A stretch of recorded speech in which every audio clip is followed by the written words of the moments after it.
Ação, diretor. Pronto. Inclusive, nessa edição que nós lemos, apareceu uma coisa muito interessante, que é o que eles chamam de argumento, né? O que eles chamam de argumento, né? Geralmente, isso eu acho que não pertencia muito às peças em si, na construção, né? No registro. Esses argumentos, geralmente, eles foram feitos posterior à escrita da peça, né? E eles pegam essa essência da história, o enredo, e fazem uma espécie de resumo, né? Eu até li um pouquinho, mas é aquilo, às vezes também não, às vezes pode não ajudar muito, né? Eu confesso que eu tive que pesquisar, porque senão eu ia ficar porque eu perdido. li também, mas aí não contrastou muita coisa, não. Mas legal essa sua colocação, que Eu acho ótimo, sim, chamou pode atenção falar. isso, né? Essa diferença das outras peças que vem esse argumento, e eu não reparei, nas outras não tinha. E seria até uma dúvida que eu ia levar para você, Luiz. Então foi bom que você já abriu hoje o grupo, trazendo isso para a gente, né? Interessante esse fato de que talvez foi feito posteriormente, né? Provavelmente foi isso, Sim. Depois da escrita. Bem legal. Inclusive um deles, que aqui temos dois, né? Inclusive um deles foi feito pelo Aristófanes, que não é o mesmo da comédia, não, tá, gente? Tá um ótimo. Aristófanes. Legal, várias informações aí pra gente começar. Queridos, podemos começar, então, a votação para a escolha da próxima leitura? E aí, quem quer fazer uma sugestão? Quem aí está pensando numa outra tragédia para a gente colocar aí em votação? Lena, Oi. a gente vai começar uma votação aqui para a escolha da tragédia, no próximo encontro. Tem alguma sugestão pra gente botar em Gente, eu votação? sempre esqueço de ver o negócio. Mas assim, vocês sugerem, depois eu volto. Ah, meu Deus, sempre isso. Eu sempre esqueço, eu não presto atenção nisso. A Karina não havia trazido na semana passada o filminho da Écuba nas Troianas? Não podia ser as Sim. Troianas? Sim, eu ia, na verdade, que eu lembro que na semana passada o Luiz falou das Troianas e da Écuba. E eu acho que pode ser uma opção pra gente, né? Eu trouxe o filme e hoje eu vou usar uma outra cena desse filme. É um filme que tem tanta coisa inesgotável, assim. Eu vou tirar várias cenas enquanto a gente está discutindo esses assuntos, né? E, de repente, é uma boa, as Troianas, até porque a gente tem falado aí do pós-guerra, mas ainda ficou ali uma lacuna, eu acho, né? Talvez a gente possa percorrer esse caminho aí. Não sei se para todo mundo fica legal, mas eu acho uma boa, Lúcia. Então, colocamos aqui, então, em votação as Troianas. Eu confesso que eu também estava pensando nessa peça. Pra gente... Luiz, Vinícius, Pedro... Por mim, pode ser Troianas. As Troianas seria a sequência da Écuba, é isso? A gente não sabe, a gente vai descobrir. Ah. Eu não li. Karina, você leu? Também não li, não faço ideia. Olha, Eu não li. filme... Mas assim... Tempo, aí eu não sei se seria, tipo... Mas vamos dizer que Troianas é o mesmo contexto de Écuba, né? Eu acho É um pós-guerra. Na verdade, é como se a Écuba fosse uma das troianas, obviamente. Ela era a rainha, né? Mas conta todo essa saga dessas mulheres do pós-guerra, o que houve com elas após essa guerra. A Écuba é uma das atingidas, né? Obviamente, ela era a rainha, enfim, Príamo cai, Troia cai, aí a gente tem uma tragédia só dela. Mas as troianas vai pegar todas essas mulheres, né? Que ficaram aí, o destino delas. Então, eu acho que é o mesmo contexto, como o Luiz falou aí, mesmo contexto da Écuba, né? Eu acho que a gente vai só aprofundar, talvez, essa leitura desse pós-guerra, dessa caída de Troia. E aí, queridos? Nossa, Faremos ótimo, com as pegar Troianas? Bem, Uhum. Pedro, Vinícius, Lena, sim? Tem alguma outra sugestão? Por mim, pode ser. Eu gostaria muito de que fossem as Troianas. Até porque, né, gente, eu acho que uma coisa que o Vinícius falou e que a Lúcia também falou, né, sobre um pouco de dificuldade em entender os eventos e de compreender, né, a presença de alguns personagens, é muito sintomático, porque a gente conhece muito os eventos relacionados aos gregos e a gente conhece poucos eventos relacionados aos troianos, inclusive em termos nominais, quer dizer, os nomes, por exemplo, dos filhos de Écuba, né? A gente já viu até agora alguns, como, por exemplo, Cassandra, né? O A Heitor, gente, a gente, o Heitor também, né? Também é um dos filhos, né? Agora, os demais, né? Existem vários, Heleno, a Polixena, né? Que a gente vai ver, a gente vai discutir, São 19, né? Ai, são muitos. São 19, muitos. eu vi. São muitos. Você vê mais os filhos de Écuba e Primo na Eneida, no início da Eneida. Sim. Eu nunca li a Quando Eneida, mas eu sei que... Enéas foge de Troia e vai mostrando a destruição. Aí vai falando como é que os gregos estavam matando.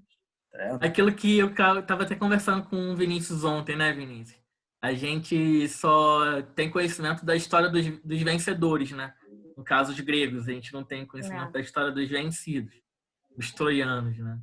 Acho importante a gente dar, né, esse espaço, e eu acho que vai ser uma maneira da gente amarrar esse recorte temporal que a gente fez.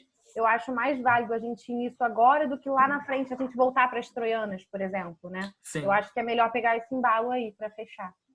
Então, decidido, né? Nós vamos ficar então com as troianas no próximo encontro, né? As troianas a peça, né? As troianas não está no arquivo em que se encontra a Écuba, tá bom? Eu acabei de verificar aqui, não tem. E no final, então, do encontro, eu vou fazer aquele mesmo esquema. Eu vou procurar onde é que está o arquivo e envio para vocês. De repente, ele está até num arquivo separado.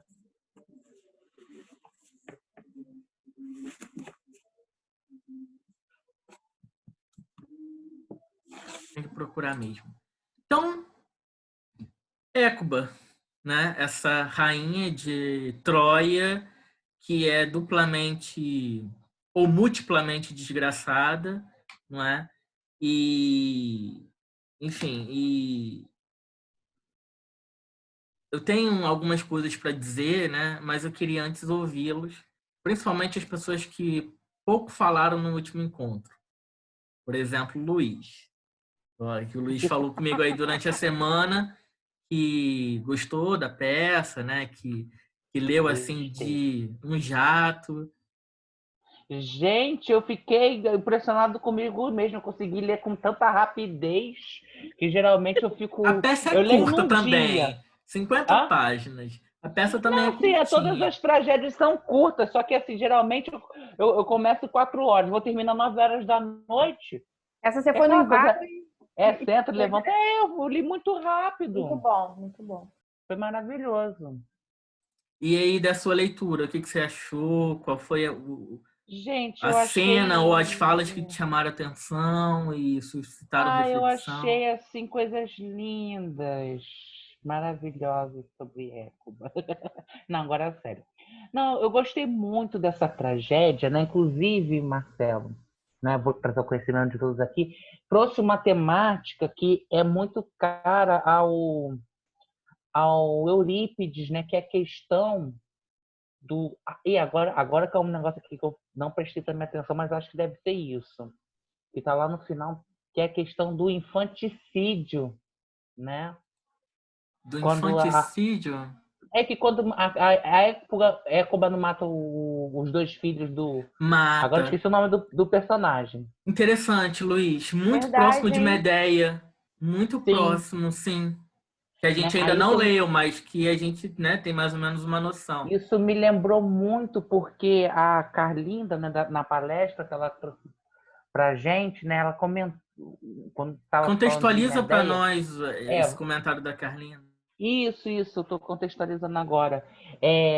Que uma palestra que nós assistimos, eu e Marcelo saiu indignado depois. Mas isso Nós- foi sobre outra palestra, foi sobre a sua querida Dulce. Eu Não, fiquei é isso, indignado com alguma deixa fala, né? Mas isso. a da Da Carlinda... Carlinda, isso, da Carlinda não. Da Carlinda contemporânea legal. Não, aí o tema tratado era da Medeia de Eurípides, né? E aí a Carlinda, nesse comentário sobre a Medeia, ela destaca que uma das questões que foi trazida de forma inédita por Eurípides foi a questão do infanticídio, ou seja, o assassinato de crianças. Né? E ela até justificou uma coisa que a gente vai até ver um pouco mais para frente, né? A diferença entre infanticídio e filicídio. Né? Quer dizer, filicídio a gente já viu um pouco aqui com a questão de Ifigênia, né? Que, inclusive, né, a Polixena, né, ela tem muito da Ifigênia. Sim, exatamente. Quando eu vi a questão da Polixena, né, eu lembrei muito da Ifigênia, porque é o mesmo rito porque foi dois pontos que ela tem em comparação à Ifigênia, né? Essa questão do sacrifício como um rito matrimonial, né? Porque a virgem, ela não está se casando com um homem, ela está se casando com a morte, né? Ela está indo a caminho da morte em seu estado virginal, né? Que é uma morte do Pártenos, acho que é assim que se fala, que é das virgens, né? Pártenos é virgem grego, né? E que é muito interessante. E um outro ponto é que tanto Polixena quanto Ifigênia, elas são levadas à morte com o nome de Aquiles envolvido, gente. Isso que eu acho assim, eu falei, gente, muito bom, Luiz. Leva as virgens tudo para a morte, né? Nossa, é isso aí. Morre tudo em nome de Aquiles. Agora, Luiz, é também muito interessante o que você está dizendo, quando a gente também faz uma comparação com a Ilíada, porque na Ilíada parece que é muito caro a Aquiles sacrifícios humanos, o que é muito estranho também quando a gente olha, né, para os rituais gregos, né, que pelo menos naquela época de Homero, né, os rituais voltados para os deuses eram sacrifícios, né, de animais. Eu te digo isso por quê? Porque não sei se você se lembra, e não sei se os demais aqui também se lembram, ao terem lido a Ilíada, né? Quando Aquiles se vinga de Patroclo, né, com um duelo entre Heitor, né, além de sequestrar o cadáver de Heitor, né, e, enfim, amarrá-lo lá numa carroça e ficar rodando, né, com esse cadáver por dias, Aquiles mata 12 troianos como sacrifício para o funeral de Patroclo. Quando tem um canto da Ilíada, né, que é sobre os jogos píticos, não sei se você lembra, Luiz, né, realiza-se o funeral de Patroclo, que é um funeral, tem é uma cremação, né? O funeral de Patroclo é uma cremação. E depois e aí durante o funeral, né, há o sacrifício desses 12 troianos. Aquiles mesmo vai e mata esses 12 troianos. E depois tem os jogos píticos, né, que são os jogos, né, de disputa, de espólio de guerra e tal, enfim.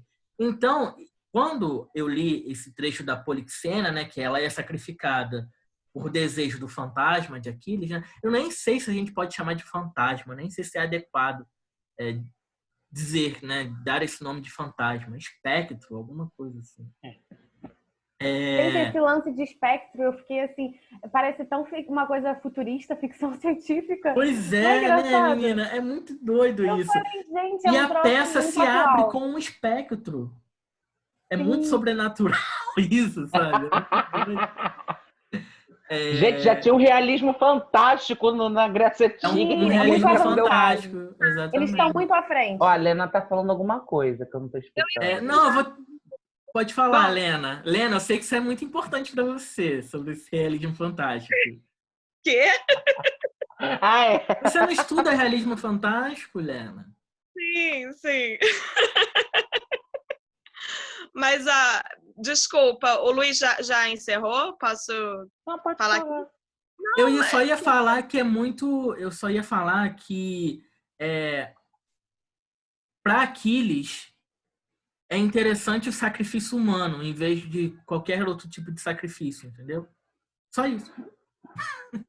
O que eu ia fazer eram uns questionamentos, na verdade, porque essa peça eu achei muito diferente, né, de todas as outras que a gente leu. E, assim, começando por esse lance do espectro, eu não sei se isso aparece em outra tragédia, até agora acho que eu não vi isso, né, do espectro ter um monte de desejo aí, de falar, de querer se vingar. A outra coisa que me chamou a atenção tem a ver com esses rituais fúnebres. Assim, eu já tinha ranço do Aquiles, né? Tipo, ele realmente não deixa a gente gostar dele. Aí até depois de morto, o cara só faz merda, assim. Mas, assim, o que eu achei curioso é porque quando fala sacrifício, dá a entender de que você realmente vai fazer um sacrifício. E eu nunca ouvi falar disso, de sacrifício, de matar o inimigo em sacrifício. Tipo, isso não é um sacrifício. O inimigo você normalmente já mata. Eu não entendi isso.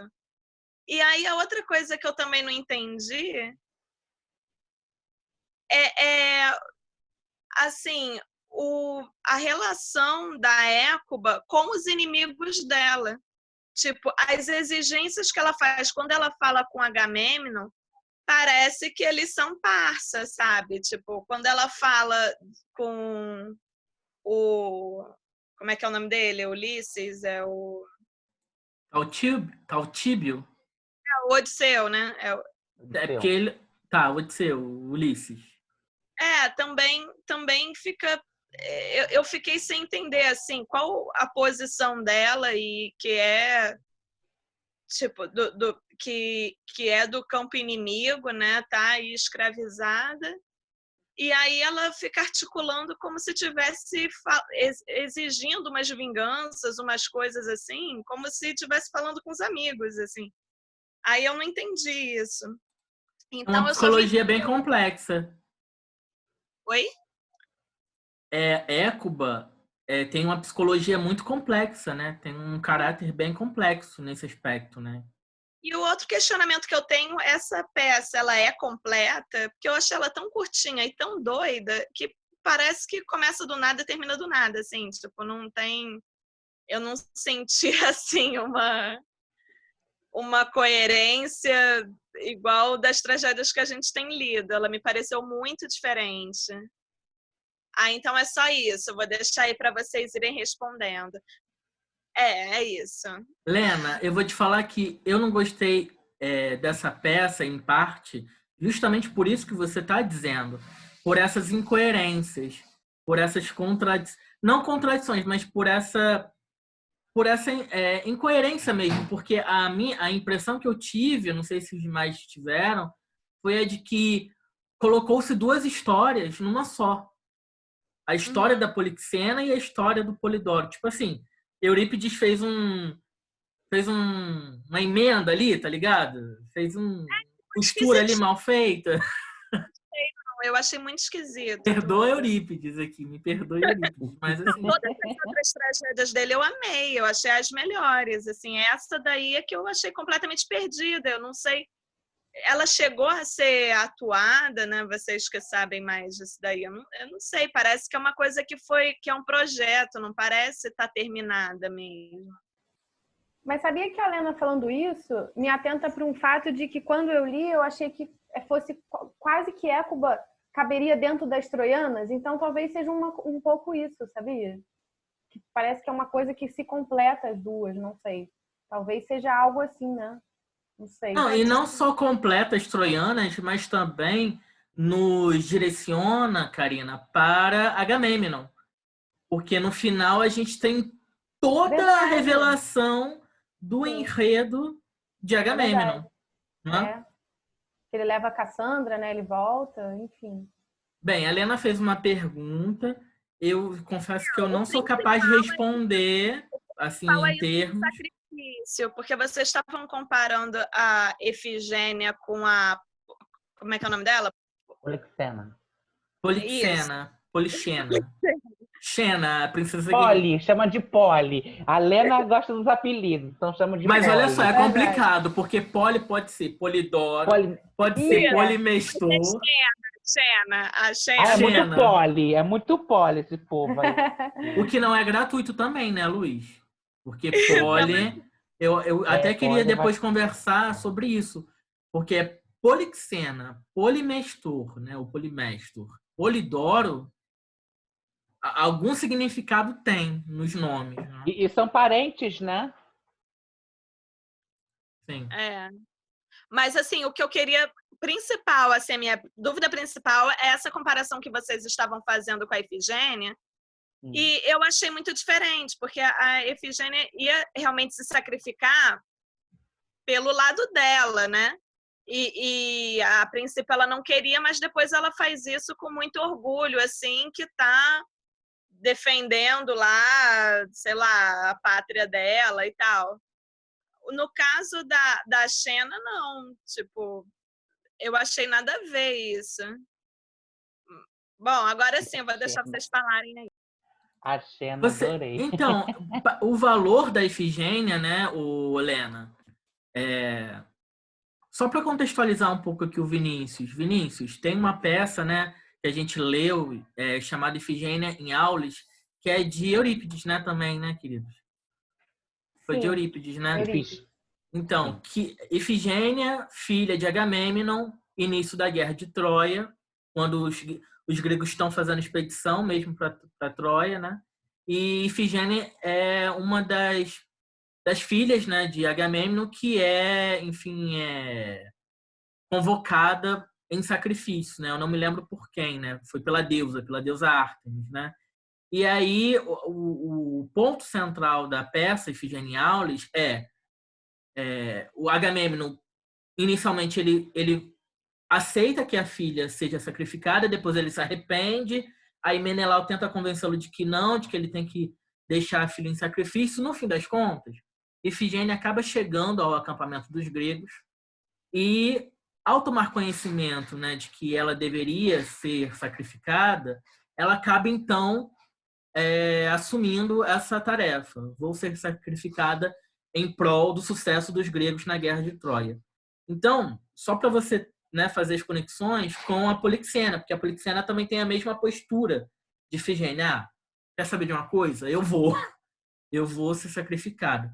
Só que o que eu percebo, queridos, é que a Efigênia, ela é dotada de um valor mais, não sei nem se eu posso dizer nacionalista, mas, enfim, helenístico, né? Ou seja, ela vai para sacrifício em prol do sucesso dos gregos. A Polixena parece ser um pouco mais cumpridora de um desejo particular, que é não deixar as troianas sofrerem mais, entendeu? Eu percebi, assim, na fala da Polixena, que ela queria acabar com aquilo de uma vez, entendeu? Ela não queria deixar que a mãe sofresse, né, mais do que o sofrimento, né, da guerra causou. Então, eu percebi a Polixena muito assim, kamikaze, entendeu? Do tipo, ó, vamos terminar logo com isso? Eu não sei se eu estou certo nessa leitura. Ela também queria não servir mais, Marcelo. Que também ela falou, exatamente. Eu prefiro viver uma vida que acabe agora do que servir a um qualquer, do que ser esposa de um qualquer, do que ser qualquer outra coisa além de uma princesa filha, troiana. Uma princesa troiana. Que se rebaixa a uma escravidão. Muito bom isso colocado, porque em algum momento na peça fica isso, assim, seria até uma morte em vida você ser escravizada, né? Então, que é preferível se entregar à morte do que levar essa vida, exatamente. Muito bom. Outra diferença que eu vi entre a... Entendeu, Lena? Oi? Entendeu? Conseguiu compreender isso, essa diferença? Né? Mas tem mais diferenças aí também, que é o motivo. Porque o motivo lá da Efigênia morrer era para abrir passagem aí, né, para os gregos e eles terem sucesso na guerra, né? E se não fosse isso, eles iam ter um fim trágico, uma coisa assim. No caso da Xena, é porque o espectro do Aquiles estava exigindo um negócio que, cara, o cara já morreu e como se o que ele fez com o Heitor não bastasse, não. Tipo, o cara ainda acha que tem moral para pedir alguma coisa, sabe? Eu fui totalmente contra isso. Lena, a gente não pode se esquecer também de que o objetivo dos gregos não era só recuperar a Helena, era destruir a estirpe de Príamo. Então, assim, e o que de fato acaba acontecendo, tanto Príamo, Écuba, quanto os filhos são mortos. Uns demoram mais, como um caso a gente vai descobrir, né? Cassandra. Né? Cassandra sai, né, do campo troiano e vai para Tebas, né? Não, Tebas não. Argos com Agamêmnon. Lembra? Agamêmnon? Sim. Então, mas no fim das contas é isso, assim, é a obsessão pela destruição da estirpe de Príamo, né? Enfim. Mas pode falar mais coisas que você chamou a atenção. O Luiz também estava falando algumas coisas no início, não é? E só para acrescentar uma coisa que a gente já vem falando aqui, né, em várias tragédias, né? Dessa vez, de novo, a Helena é culpada de tudo. Assim, cada tragédia que a gente vê, a culpa é de alguém. Nesse caso, é da Helena também. Exatamente. O que não é tanta novidade, né, gente? A Helena ser culpada da Guerra de Troia não é muita novidade, né? Para eles tinha que ter um culpado. Aí a mulher já não era bem vista na sociedade helênica, né? Bota a culpa na mulher que foi lá com o melzinho dela, lá para ir Paris. Aliás, assim, antes de dar a palavra para os demais aqui, uma coisa que me chamou muita atenção nessa peça, entre várias, e aí você tocou na palavra-chave mulher, é o diálogo que Écuba tem com Agamêmnon sobre o papel e a ação da mulher, que eu achei genial. Isso lá no verso 880, por aí. Depois eu compartilho com vocês, porque eu anotei, e aí depois eu compartilho. A Écuba diz assim, com elas, as troianas, né, as cativas de guerra, punirei o matador dos meus, ou seja, Polimestor, o Polimestor. E o Agamêmnon diz, e como as mulheres vencerão varões? E a Écuba diz, terrível é a turba, imbatível em dolo. E o Agamêmnon diz, terrível, mas reprovo força feminina. E aí, Luiz, eu queria até assim, fazer tipo uma provocação, porque parece que esse diálogo aqui da Écuba com Agamêmnon acaba reforçando uma imagem feminina como uma imagem de destruição que também está muito presente na outra peça, né, de Eurípides, que é Medeia, né? Porque, no fim das contas, aí é uma pergunta que eu faço a todos vocês aqui. Vocês acham que se há um herói nessa peça, esse herói é representado por Écuba? É uma pergunta real que eu faço para vocês. Assim, será que Écuba ela é a heroína dessa peça ou não? Ou ela é só mais uma que mantém, que faz a manutenção das desgraças, né? Chamemos aqui de tragédias, né? Momentos trágicos.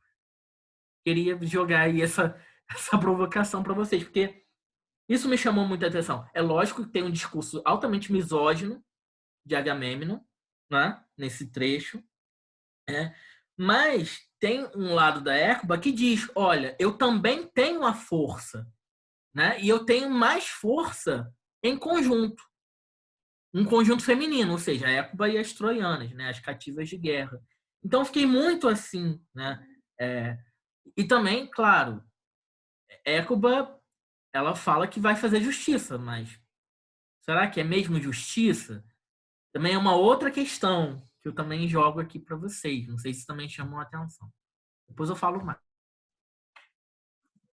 Essa questão da Uma justiça, bomba. Marcelo, Aliás, vou falar da questão da mulher, que eu estava lendo o Exíodo, e no Trabalhos dos Dias é dito que os mares do mundo vieram de Pandora, que foi dada pelos deuses e é tida como construída por todos os deuses, Zeus, Atena, Afrodite, Hefesto, todos eles fazem Pandora de maneira a ela agradar os homens, e dentro desse presente de Pandora, dessa... dando confusão aqui fora. Tá bom. Que impressionante, na hora de falar, acontece uma coisa. Mas estamos escutando bem, muito bem. Não, porque eu fico com receio, porque se eu ouço, não sei se o microfone ouve, aí às vezes é isso. Bem baixinho, muito baixinho. Bem baixinho? Então tá bom. E você tem em Pandora, todos os males são postos dentro dessa caixa, dentro desse presente que Pandora traz, e um deles é apartar os homens dos deuses. E isso é uma coisa que até nessa tradução que eu estava lendo, Marcelo, traz, que ela fala que essa possibilidade, essa parte dos homens com os deuses é dada a partir da ideia de sexualidade, necessidade do homem estar junto com a mulher para ter alguma coisa, da humanidade precisar transar. O problema foi esse. Quem disse que isso eu achei até engraçado, mas é bem trágico, porque isso vai reproduzido nas perspectivas seguintes, como a mulher como um mal, como ela ser detentora de uma dominação de algum modo. E é interessante que esse ponto de justiça, e uma coisa falando de Écuba não está presa aos mesmos padrões que está preso a Agamemnon. Agamemnon não pode agir, mesmo querendo agir pelo ato ruim, ato injusto de Polimestor, mas ele fala, não posso, pois os meus não vão entender isso.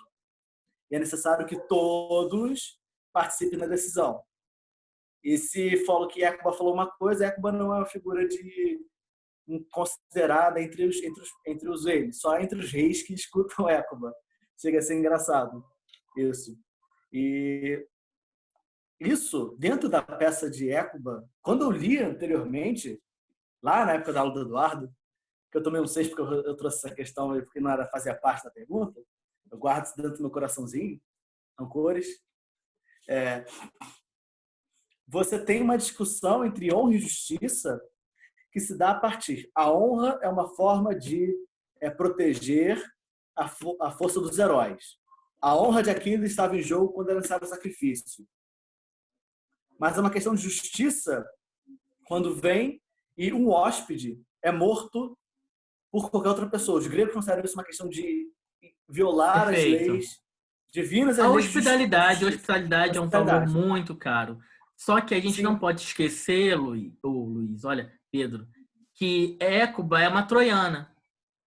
E o Polimestor é um trácio. Então, assim, da mesma forma que a gente também viu lá em Helena, o quanto que também não era muito caro para o povo lá, né, os egípcios, não eram, pelo menos como é retratado, né? Não era muito caro a hospitalidade. Aqui a gente vê também um outro julgamento da hospitalidade, Sim. né? Isso é uma coisa Não sei se o Luiz engraçada, concorda. porque nisso também eu vou voltar no Exíodo, porque nesse trabalho dos dias ele fala sobre a justiça como um fator importante para a sociedade grega. Acho que tem um trecho que ele fala que o excesso é mau ao homem fraco e nem o poderoso facilmente pode sustentá-lo e sob seu peso desmorona quando desgraça cai. A rota a seguir pelo outro lado é preferível, leva ao justo. Justiça sobrepõe-se ao excesso quando se chega ao final, o nécio aprende sofrendo. Ele também fala que como se fosse aqueles que os forasteiros e nativos dão sentenças retas e em nada se apartam do que é justo, para eles a cidade cresce e nela floresce o povo. Então parece que essa noção de justiça para os gregos, talvez, isso é grego arcaico, não é? Não sei se seriam os gregos homéricos, perpassa os outros povos. Tá sem som, Marcelo? Não, você tocou num ponto, né? O arcaico é um senso arcaico, isso que você leu, mas tem um senso homérico. Pode ser que ele venha ou tenha alguma ligação com essa noção de justiça que vai ser aplicada, que Écuba pede que seja feita. Isso é engraçado, que quando eu li essa peça, ao mesmo tempo eu estava lendo o Cid. O Cid traz uma noção de honra e justiça. A honra do pai pede para que o filho mate o pai da sua noiva. Porém, é uma questão de justiça ele ser morto pela noiva dele porque ele matou o pai dela. Não é uma questão de honra, porque primeiro a honra foi julgada, depois a justiça é julgada.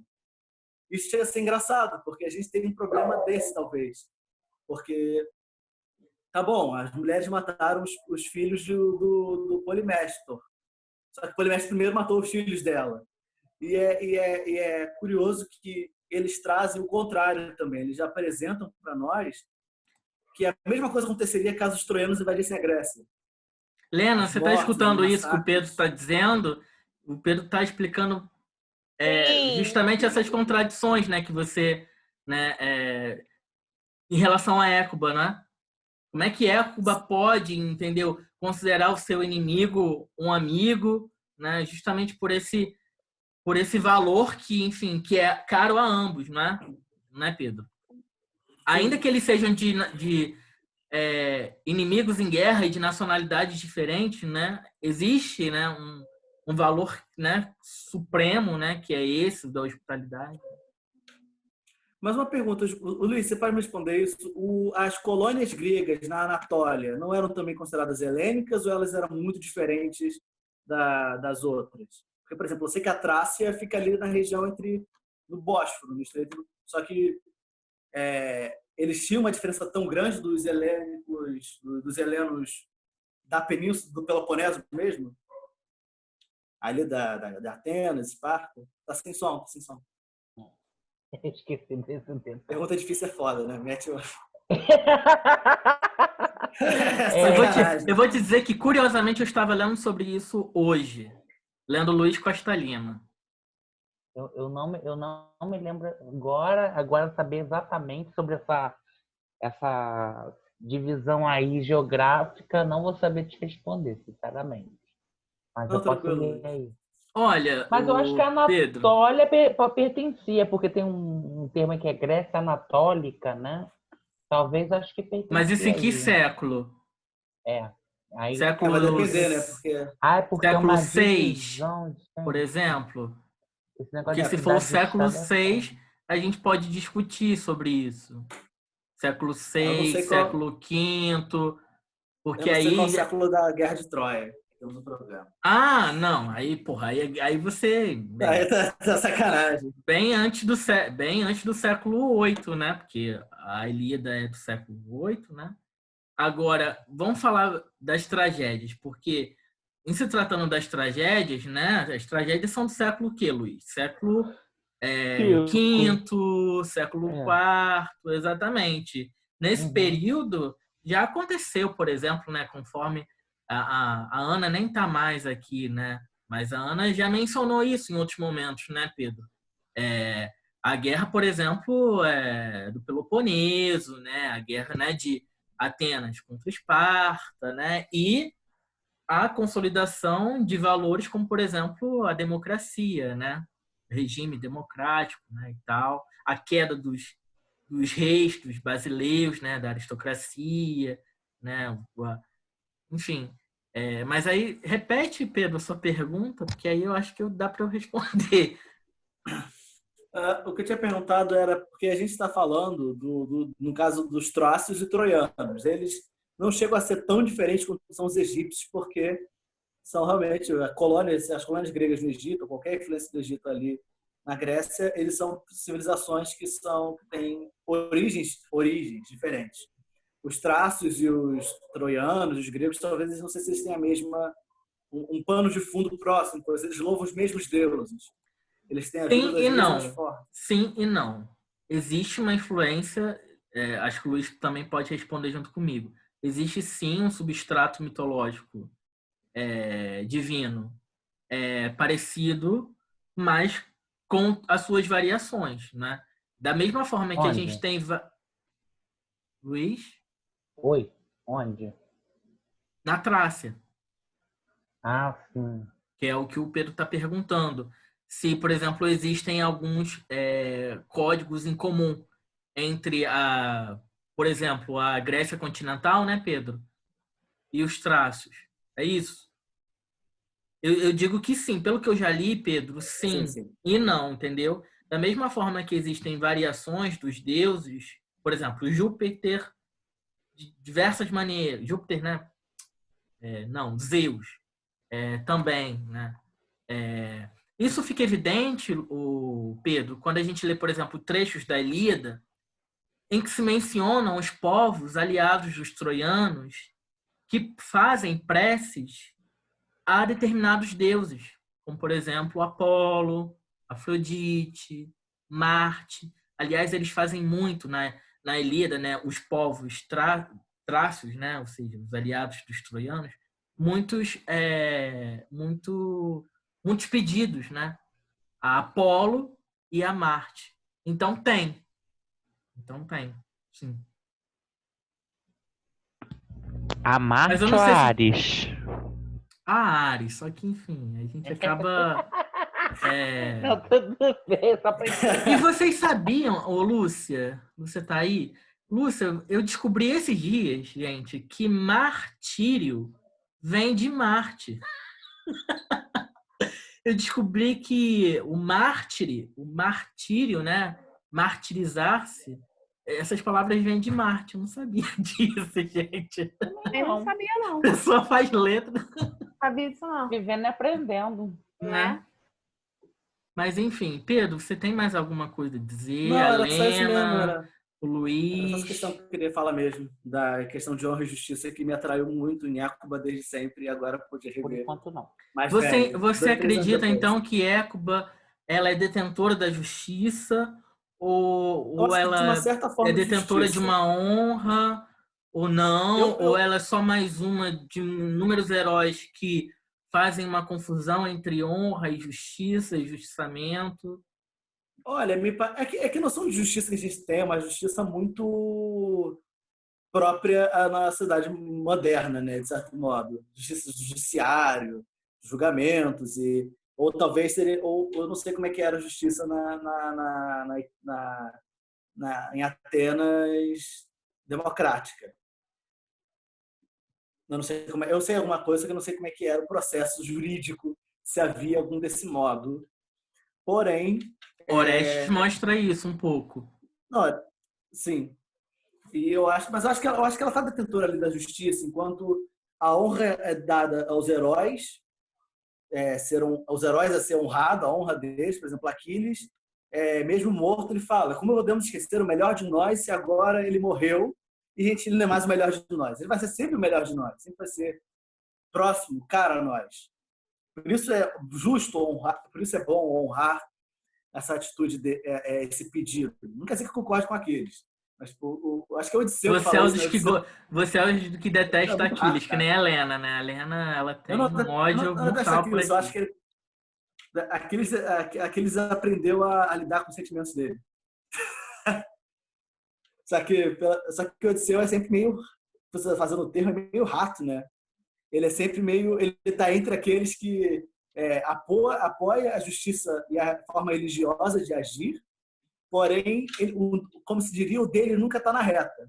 Nunca é ele que está para perder algo, por assim dizer. A não ser que ele só perde quando é no sec, ele perde 10 anos da vida dele. Mas, de resto, parece que ele sempre está numa posição favorável. Não perde 10 anos da vida dele, não. Eu discordo um Não, pouco sei. disso.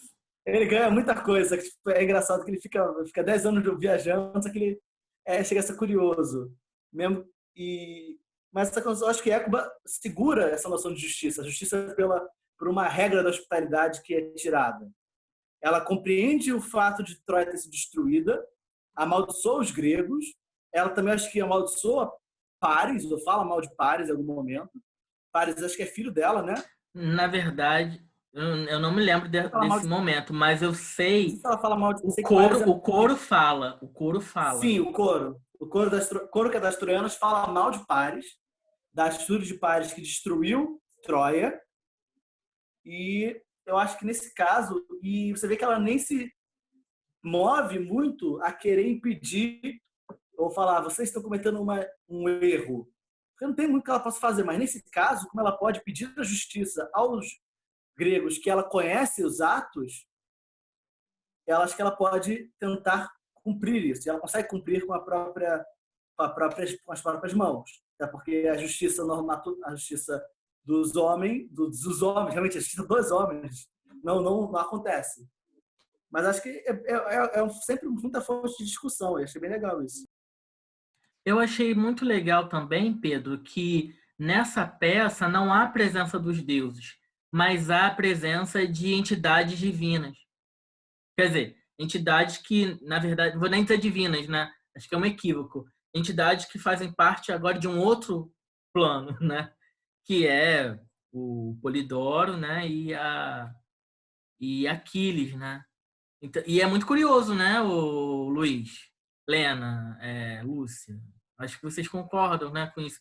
Que acho que é mais uma das peças, né, que a gente já viu em que não temos a presença hegemônica, né, de algum deus, né, dos que nós conhecemos, mas sim um pé no sobrenatural, a gente pode usar essa palavra sobrenatural, com a presença dos espectros de Polidoro e de Aquiles, né? Me chama muita atenção. A peça começa com um fantasma, com um espectro, né? E a gente pode ter a ressonância com a Helena, né? Do Eurípides também, né? Lembra que tinha o espectro da Helena naquela tragédia? Vocês lembram disso, né? Que, na verdade, a Helena nunca saiu do lugar, nunca foi até lá, que foi, na verdade, um espectro que faz todas as ações e que acaba condenando a Helena, né? Então, é mais uma vez. E é de Eurípides também, né, Luísa, gente? Acho que é a Helena, né? E aí eu posso até provocar um pouco mais e dizer que, se entendermos espectro como uma formação de imagem, são as imagens de Aquiles e de Polidoro que provocam as ações da tragédia, né? Então, é quase como um diálogo entre um modo artístico, que é o modo pictórico, digamos assim, se a gente entender muito grosseiramente a imagem, né? O espectro, que suscita uma ação trágica. Mas aí eu estou viajando. Não, mas é interessante isso. É verdade. Alguém quer falar mais alguma coisa? Helena, Lúcia, Vinícius, né? Vinícius, quer falar? Ou não quer? Oi. Não quero. É porque eu estava esperando para ver se alguém ia tocar no ponto aqui que eu pensei. Você até tocou, mas se alguém quiser falar antes. Qual ponto? Coisa. Do espectro mesmo. Eu fiquei... então fica contigo aí. Assim, aproveitando o comentário, né, do Marcelo, entrou para o nosso rol, né, Marcelo, de espectros, assim. Porque agora é Écuba, Hamlet, que começa com espectro, e Marx, que começa com espectro manifesto também. Não sei se você lembra disso. Um espectro, onda, Europa. Isso, né? O espectro que ronda. O Hamlet começa com a aparição do espectro e Écuba aqui. Não sei nem até que ponto isso tem alguma ressonância na obra do Shakespeare ou na obra do Marx, mas é algo que me chamou muita atenção, assim, né? Esse início. Eu lembro de ter lido um livro do Derrida, que é O Espectro de Marx. Eu não acredito, né? Que você leu esse livro. Você leu? Eu sofri, eu li. Então, eu não li justamente porque eu estava sofrendo. Nossa, eu sofri, mas enfim. E uma das partes interessantes é a que ele fala da figura do espectro, né? Como aquele ser que é e não é, que aparece, que não aparece, que está ali, mas está em outro plano, né? Como um paradoxo vivo, de certa forma, né? E o que me chama a atenção aqui é que é isso que você falou, né? Ação movida por dois espectros, né? Que eu não sei se pode ser chamado de fantasma, não sei qual é a questão da tradução, mas que as traduções mais fiéis do Shakespeare e do Marx também mostram como espectros, não fantasma, né? Inicialmente. E, enfim, eu parei para depois eu prestei atenção, depois da leitura, né? Eu parei para prestar atenção nos pontos que eu reparei, não durante. Mas o que me chamou a atenção é que, na verdade, qualquer obra que a gente está lidando aqui é, de certa forma, uma figura fantasmagórica, né? É alguém que são que a gente não existem mais, né? A gente está ouvindo, reouvindo, figuras que já foram, vamos dizer assim, e que, de certa forma, nos suscitam certa sensibilidade. Então, a Écuba, o Polidoro, quando eles acabam emocionando a gente, de certa forma, eles são ainda espectros artísticos, né? Que estão para a gente dentro dessa obra. Esse espectro aparece como um terceiro nível, assim, né? O segundo nível de espectro, assim, é o espectro do Polidoro, porque ele em si, como personagem, já me parece muito como essa voz que vem trazer para a gente algum tipo de educação, algum tipo de canção, enfim, o que vocês entendem por poesia ou literatura. Outra coisa que me chama a atenção é que eu até mandei para o Marcelo, né? Estava lendo o capítulo 10 da República, até para o grupo lá do Pedro. Alô, Pedro, tamo junto. E aí, na sua argumentação contra o poeta, o Sócrates vai falar que o poeta é aquele que cria fantasmas, né? Achei não sei se a tradução provavelmente não é essa, mas de certa forma a tradução que eu li foi que o poeta ele é perigoso, inclusive porque ele cria esses fantasmas, né? Ele cria pessoas que não existem, vozes que não existem, ideias que não existem ou que não foram formuladas de forma real e sim virtual. E me chama muita atenção isso, né? Isso que parece comunicar tanto, embora tenha um lapso temporal aí, isso que parece comunicar tanto na República, que já entendia não sei, poeta no sentido que a gente entende hoje, né? Mas o artista, de certa forma, como alguém que cria fantasmas, e essa peça iniciar exatamente com um espectro falando, e eles fazerem toda a diferença, eles estarem por trás, né? Aí eu pensaria no segundo ponto, que mais uma vez, para mim, a tragédia trazendo a ideia do respeito aos mortos, né? Porque o espectro... Aí, antes de iniciar isso, algo interessante é que o espectro ele é preciso, como espectro, se anunciar, né? Embora ele esteja... É igual no Hamlet, né? Embora ele tenha a cara do rei, embora ele tenha a aparência do rei, ele precisa se anunciar como rei, né? Ele precisa da palavra, assim. Então, a palavra é quem anuncia ele de verdade, o que na nossa obra também sempre se anuncia pela palavra, né? A gente sempre lê a tragédia pela palavra, não tem como. Então, algumas ressonâncias que eu percebi aí, e esse espectro ele começa se anunciando, diferente de todos os outros personagens. Acredito que quando Aquiles aparece, ele também precisa se anunciar para os gregos, né, para pedir o seu sacrifício. Então, esse tipo de anunciação, talvez até como Eu vou te dizer que sim, Vinícius, pode... que nos momentos, né, de algumas manifestações literárias gregas, quando há a presença, e aí eu estou falando especificamente do épico, né? Ilíada e Odisseia. Quando há a presença de um espectro, sim, tende a haver a anunciação. Isso acontece muito na Odisseia, né? Na Odisseia. Não li, mas li. Enfim, aí me chamou muita atenção isso, né? Alguma ressonância talvez com um possível narrador também, ou com os personagens, que ele inicia narrando para a gente, né? Iniciando para a gente, né? Abrindo para a gente a obra, muito próximo de uma figura, muito próximo não, né? Mas algum eco de uma figura de um narrador, né? No prólogo, abrindo para a gente a história, dizendo quem ele é, dizendo o que aconteceu. No tempo presente, né? O espectro é alguém que está fora do seu tempo e, ao mesmo tempo, está dentro do seu tempo. Então, ele está nesse desajuste aí. Bom, a segunda questão, que tem uma pergunta, né? É o quanto é estranho que a Écuba ela tenha lamentado muito pela sua filha, né? Mas ela aceita a morte da filha. Ela percebe que a filha teve vontade sobre o seu destino. Ela chora muito, ela fala a palavra mísero, mísera diversas vezes. No entanto, eu lembrei de você, inclusive, porque a recorrência, né, dessa palavra até nos suscita uma contagem, né? Eu não contei, mas não sei se você contou, mas muito é frequente, né? E muito frequente na fala não só de Écuba, mas na fala de todas as figuras femininas. Sim, sim. E muito relacionado ao lado troiano também, né? Essa figura do mísero. Então, ela não se revolta com a filha dela, né? Ela não planeja uma vingança.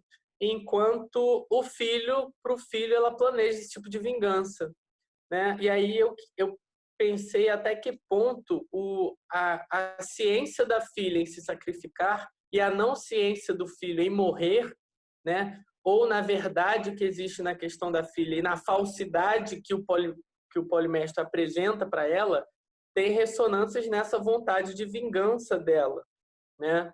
Não sei se alguém pensou sobre isso, quiser responder, mas me chamou muita atenção isso. O que motiva ela está desgraçada, óbvio, mas o que motiva ela a vingança, de fato, é a questão do filho, né? Inclusive, é o respeito ao corpo, né? Porque, enquanto filha, ela é autorizada a velar o corpo da filha. Enquanto filho, ele é achado na praia. Então, enfim, isso me tocou muito na obra. Assim, não gostei tudo da obra, mas o que me tocou foi essa parte. Você, em parte, já respondeu. A sua própria pergunta é uma forma de resposta. A questão da ciência, de autociência e não ciência. Ou seja, a Polixena ela ganha uma certa glória, né, nessa decisão. E uma decisão que não é nem tão impulsiva assim, né? É muito justificada. Ela faz um longo discurso, né? Ao passo que no caso de Polidoro seria muito acaso, né? Muito casual. Agora, o Luiz até vai concordar comigo sobre isso, para a gente, né, tentar esclarecer também esse aspecto. Porque nós vimos, né, Luiz, uma palestra que dizia justamente o seguinte, que na sociedade arcaica, quem tinha o direito de vida e de morte sobre os filhos eram os pais. Né? Né, Luiz? Não sei se você lembra, né, dessa fala. Né? Foi até da Carlinda. A Carlinda estava dizendo sobre isso. Você quer falar, Luiz? Não, pode falar, pode falar. Então, não, mas de isso. fato, porque isso lembra muito também na Ilíada, né? Que você tem o traje do corpo de Heitor, né? E Príamo só queria que Aquiles devolvesse o corpo de Heitor para que fosse sepultado decentemente, né? Mas é diferente. Não é só uma questão de sepultamento, não. Porque nesse caso que o Vinícius está falando, os dois são filhos de Écuba. Entendeu? Que são tratados de maneiras diferentes. No caso do sepultamento, né? E aí é isso que eu tô dizendo. No caso de Écuba, né? A Écuba estava participando ali do momento, né, de decisão ou não da morte de Polixena. No caso de Polidoro, não. Ela imaginava que Polidoro estivesse vivo e são e salvo, né? Uhum. E ainda tem um elemento mais grave, né, Vinícius? Que ela encontra o filho trazido pelo mar. E é trazido por um mar cujas águas serviriam de purificação do corpo de Polixena. Ou seja, o mar é um signo ambíguo, né? Porque ao mesmo tempo ele serviria como purificação, é um signo também de anunciação da morte, do trágico, o corpo do filho, né? Então também tem esse assunto de ambiguidade. E também eu tive uma outra interpretação aqui agora, muito interessante sobre isso, que ao mesmo tempo que o mar ele é um instrumento de purificação, ele é algo que foi manchado com o sangue do morto, né? Ou seja, algo que ia servir de purificar, ele foi contaminado pela morte. É o que purifica e contamina pela morte, né? É genial, né? Isso que o Eurípides faz. É genial! É sensacional. Eu não sei se ficou a impressão de vocês, que o Marcelo falou, né, da questão da peça parecer duas peças. O que ficou para mim é que parece que a Polixena ela foi o meio, na verdade, para que se introduzisse o verdadeiro trágico ou a verdadeira injustiça, até porque não há uma questão de injustiça total na filha, há um lamento, há um sofrimento porque é a filha, né? Mas assim, foi um espírito maior, né? Mas foi é herói o lamento, né?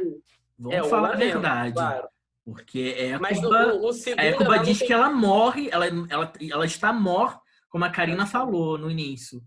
Écuba, Karina, ela não só está morta por ser uma escrava, desce da condição de rainha para ser uma escrava, mas ela está morta por conta dos acontecimentos trágicos. Né? Quer falar alguma coisa a respeito, Karina? Não, é isso aí. Concordo, é isso aí. Então fala, Vinícius. Enfim, eu achei muito bonita essa parte que ele próprio se anuncia como alguém, né? Ele fala: jazo nas praias, ora na agitação do mar, levado pelas muitas variações da onda, sem pranto nem funerais. Agora, acima da mãe, Écuba pairo, ao deixar o corpo, nesta flutuação pela terceira claridade, tanto quanto nesta terra do Querzozeno está minha mãe Fausta, vinda de Troia. Achei muito bonita essa parte. Enfim, a última parte que eu gostaria de comentar, só para poder fechar, que eu pensei, é para ver se vocês pensam mesmo. Pode ser que seja uma questão totalmente de tradução, e aí eu queria que o Luiz, né, me ajudasse. Mas eu estava lendo com o Pedro algumas questões sobre a palavra belo, beleza, né? Até aquele livrinho que o Marcelo tá comigo, o livro do Marcelo, o Belo Autônomo, né? E aí a Écuba diz... Mas esse livro é seu, porque eu tenho um exemplar. Ah, tá bom. Tem um outro exemplar. Eu tinha te dado esse livro. Sim, porque eu não lembro se tinha me dado ou tinha me emprestado. Enfim, e aí no discurso da filha, a Écuba fala, né?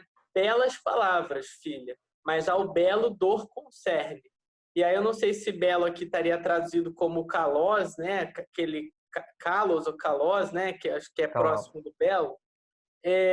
Mas algo muito interessante que a gente leu, eu e o Pedro lemos, né? É que dentro dessas figuras, antes dos filósofos pensaram, de certa forma, a palavra belo, o trágico ele parece anunciar um belo que, entre aspas, na versão em espanhol do Raymond Bayer, né? Não na português. Ele fala, o belo, na tragédia, o belo abandona a terra. Ou seja, se para os gregos o belo estaria na vida, né? Estaria dentro das coisas exteriores, seria a tragédia o primeiro momento onde essa beleza ela pode estar além da vida. Eu posso até deixar depois o trecho para vocês, né? Mas, de certa forma, se a vida é bela, o sacrifício da vida seria algo mais belo ainda, ou um belo pela primeira vez interiorizado, o que no Hesíodo e no Homero talvez não tivessem. Seria um belo mais exterior, né? Corporal, ou natural, e aí a tragédia trazer um ponto de vista, até porque essa questão da morte. E aí, essa frase me chamou muita atenção, né? Belas palavras, filha, mas ao belo dor concerne. Então, enfim. E aí a última parte, que talvez seja também só uma questão de tradução, é quando ela fala do pintor. Eu não sei se é a palavra pintor. Obviamente não é o mesmo pintor que a gente conhece como artista moderno, né? Mas e aí é só um comentário, não é nem uma reflexão, quando ele diz, deixa eu achar aqui que está marcado no meu. Aqui, ele diz, quem é que diz? Quem está dizendo é Écuba, né? Ela diz, tem isso por vexaminoso e respeita-me, apieda-te de mim. Qual pintor distante olha para mim e vê que males suporto? Rainha era outrora, mas agora tua serva. E aí eu achei muito interessante essa figura do pintor, né? Aí já, que é aquele que distante, ele olha e observa, mas ele não observa algo exterior, ele observa os males, né? Então ele olha de forma distante, não sei se ele Um olha, impressionista, né? Se a gente quiser fazer um anacronismo. talvez. Mas ele olha e vê o mal, né? Os males que ela suporta. Ele olha para mim e vê que males suporta como pintor distante. Achei muito bonito, era só o último comentário que eu tinha para fazer. É isso. Luiz, você quer fazer algum comentário sobre a questão do belo? Porque eu tenho em mente o seguinte, eu me lembrei da Bela Morte, né? Que a Bela Morte, né, na Ilíada, né, principalmente na Ilíada, é uma Bela Morte não por conta da ação, mas sim pelos motivos da ação, não é? Que eu acho que é muito parecido, Luiz, com a Polixena. Não importaria qual sacrifício Polixena se submeteria, contanto que ela, né, se dispusesse a ser objeto do sacrifício, entendeu? Então, Eu acho que objeto do sacrifício por uma motivação. Por uma motivação. E essa motivação é justamente não, né, como a gente já mencionou aqui, não é deixar perpetuar essa condição humilhante, que é algo muito caro também. Eu me lembro disso muito bem na Ilíada, né? Na Ilíada, a Bela Morte é morrer pela Grécia, ou por Troia, né? Não importa se você foi morto degolado, se você foi morto por uma flecha, se você foi morto por, né, qualquer outra, né, motivo, ou outra forma, contanto que você esteja morrendo ali para um ideal. Não sei se eu te respondi, não sei se está... Pode falar. E entra muito, né, o que o Luiz levantou, e que já foi falado aqui algumas vezes, mas eu acho que aí nessa sua fala entra muito esse diálogo com a Ifigênia também, que ela se coloca dessa maneira, né?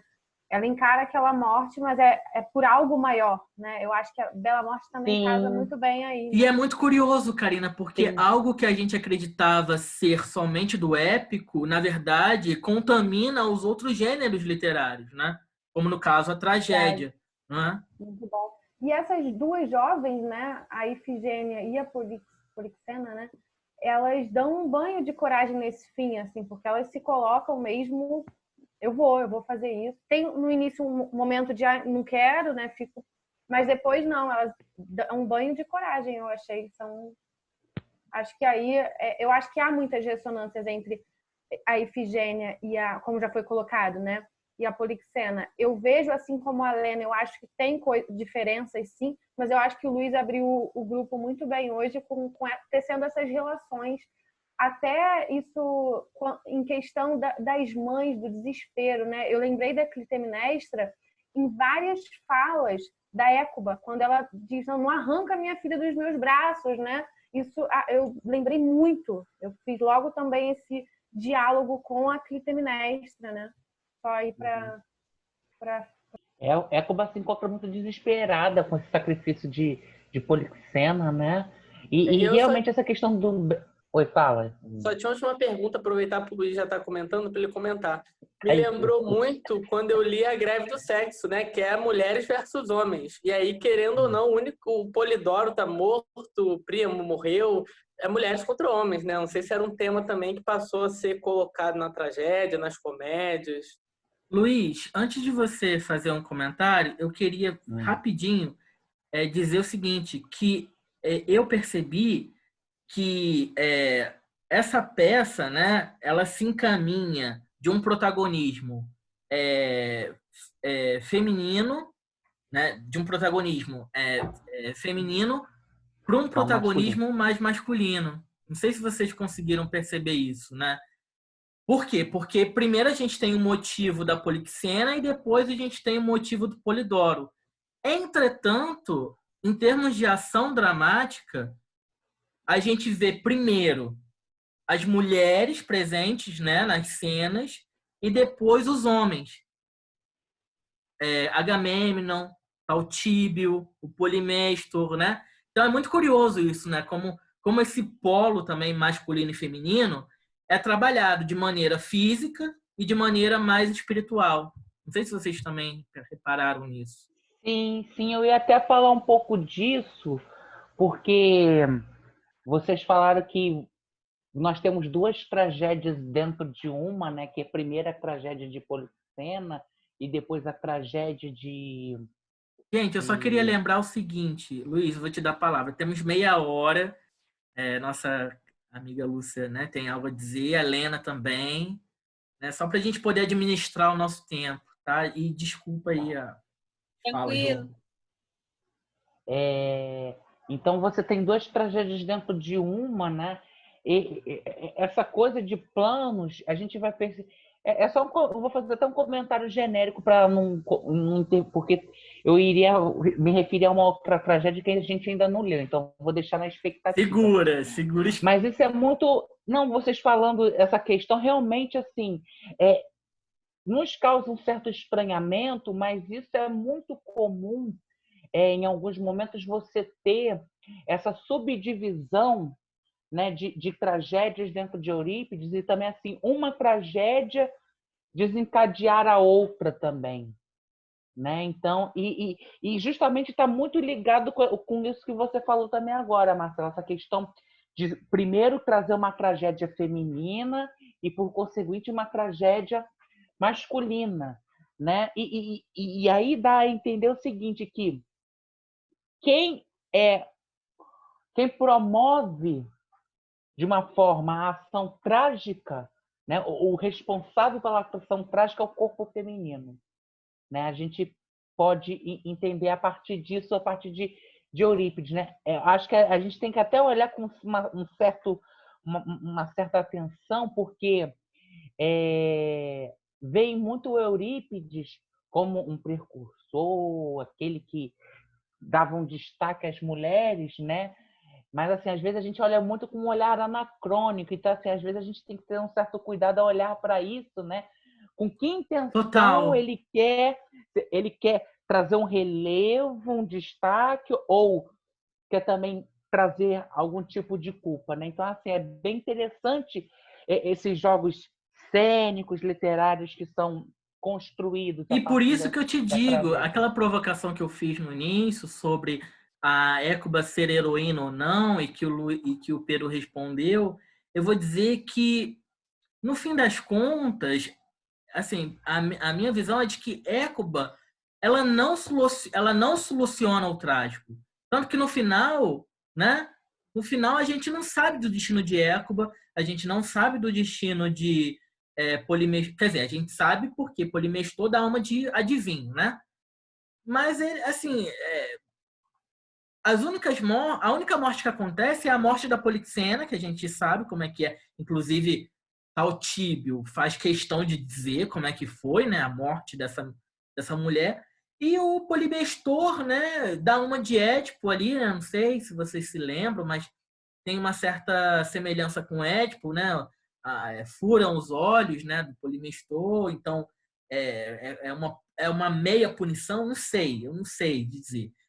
Mas o que eu poderia dizer é que a Écuba, né, parece fazer a manutenção do evento trágico e não dar uma solução para o evento trágico, né?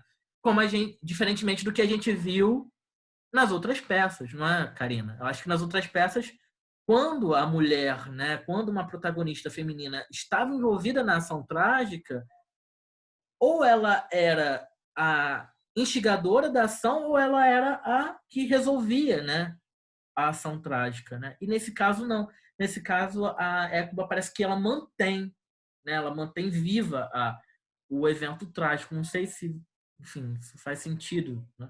Luiz, por favor. A Lúcia quer falar, a Helena quer falar alguma Não, coisa?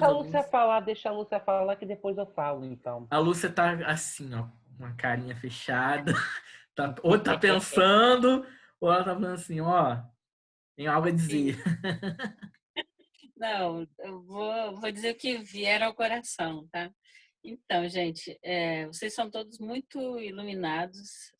Cada palavra de vocês me faz um bem incrível e me traz muito conhecimento.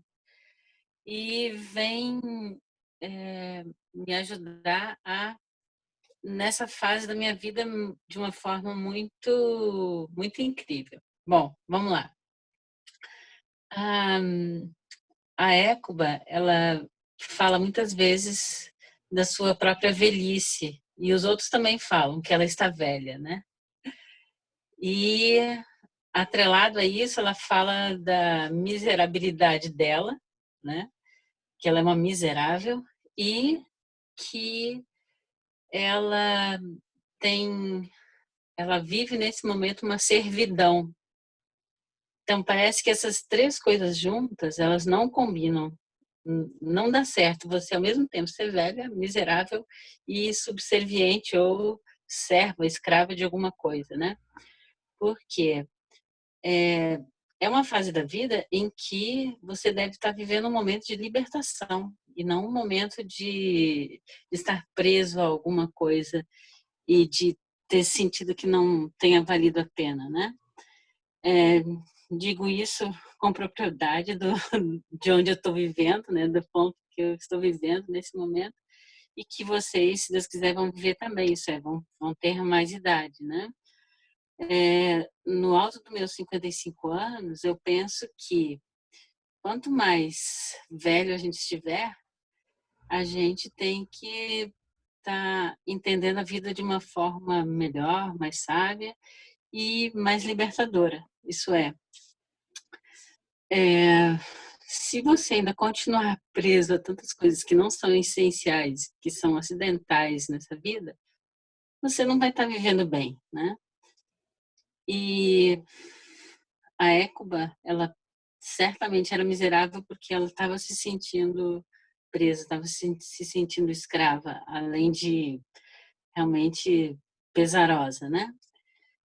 Bom, e aí vem vocês, e principalmente o Vinícius, com a fala sobre o espectro, que ele está no passado, mas ele nesse momento chega no presente, né? E eu estou fazendo essa experiência existencial de trazer esse espectro do passado, não como algo ruim, como Aquiles, mas algo que pode ter sido ruim, né? E que deve ser incorporado ao presente, né?